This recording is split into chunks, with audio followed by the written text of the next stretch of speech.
Congratulations, DC! You were finally able to make a very average superhero movie. I'm so proud of you, You deserve this. You deserve this, yes, yes. Oh, come on everybody, come on, come on. Woo! Yeah, woo!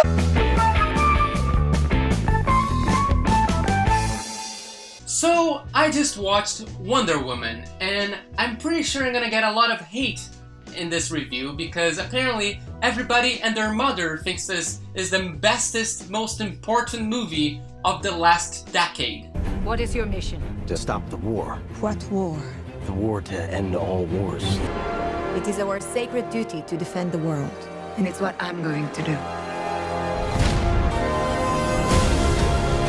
Don't get me wrong, I do think that this movie was competent. But that's my problem with all this hype for Wonder Woman. I thought that this movie was just that. Competent. It wasn't even amazingly competent. No, it was just averagely competent. It was just alright. I would have to say that this movie is probably the most safe movie that DC has made recently. It's very by the book, which is understandable after all the things that DC was hearing from Batman v Superman and Suicide Squad, all the complaints and controversies. So it makes sense that they were going to a more safe route with Wonder Woman. But, you know, there is such a thing as being too safe. For example, this movie basically has every possible cliche you can think of. I actually have a list of all the cliches that were just making me furious and annoyed while watching this movie. Now, just so you know, there might be some spoilers in these cliches that I'm about to list, so if you don't want to hear any of that, just skip to this time right here.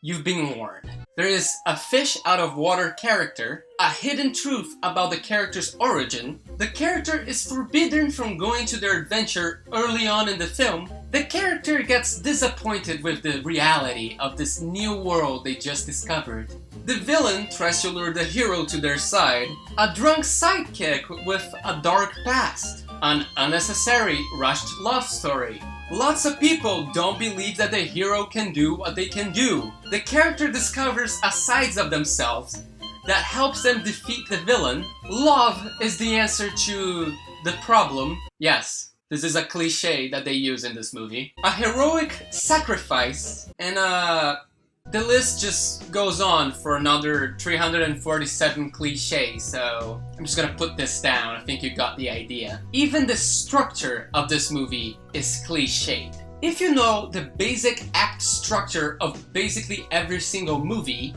and the hero's journey, you know exactly how this movie is gonna be playing out.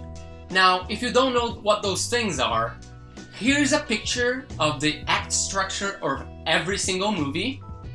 You see this? Well, that's exactly how the movie plays out, so here you go.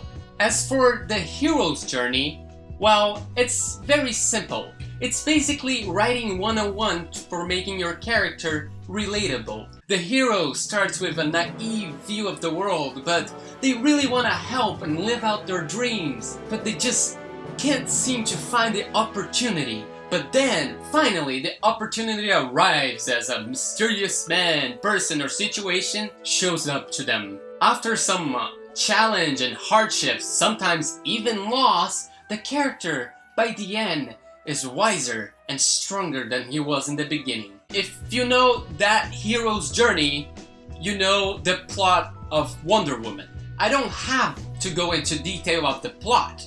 Me just talking about the hero's journey basically described this movie to a T. Wonder Woman. It broke new ground. Now, before I move on to things that weren't just average in this movie, I guess I should talk about the acting, because if I don't, people will assume that I hate women or something. The acting in this, like most things, were just averagely competent, you know? It really isn't anything to write home about. It's not gonna be winning any Oscars. That I guarantee. Now, as I just said, not everything in this movie was just averagely competent. No. some of it was actually quite bad. The sound mixing and the special effects in this movie are oddly terrible, which you would think that a movie with a $120 million budget would be able to have proper sound mixing and special effects. But no. This sound mixing in this movie is really out of place at points. And now, when I say sound mixing, I don't mean the sound of the dialogue or the soundtrack. No, I mean those sounds that they add in later on the post-production. Stuff like this.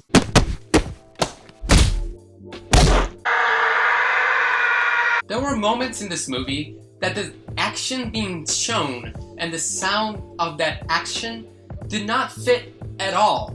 Like, Wonder Woman would punch a guy and that guy would go flying, but the sound of that punch would sound like she's punching a pillow.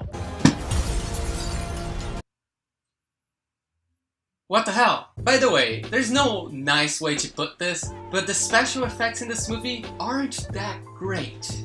They actually look quite cartoony at points. I have a little tip for you, movie. If you see that your special effects are not, the best, don't keep using slow motion shots every other minute. It just gives us more time to realize that what we're looking at kinda looks fake. Overall, this movie, it's okay. It's, as I said, it's quite competent.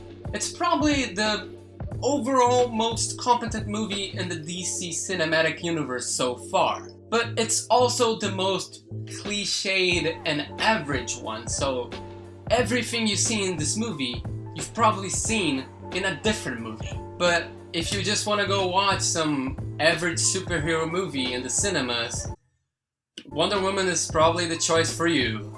But if you're like me, a sexist monster,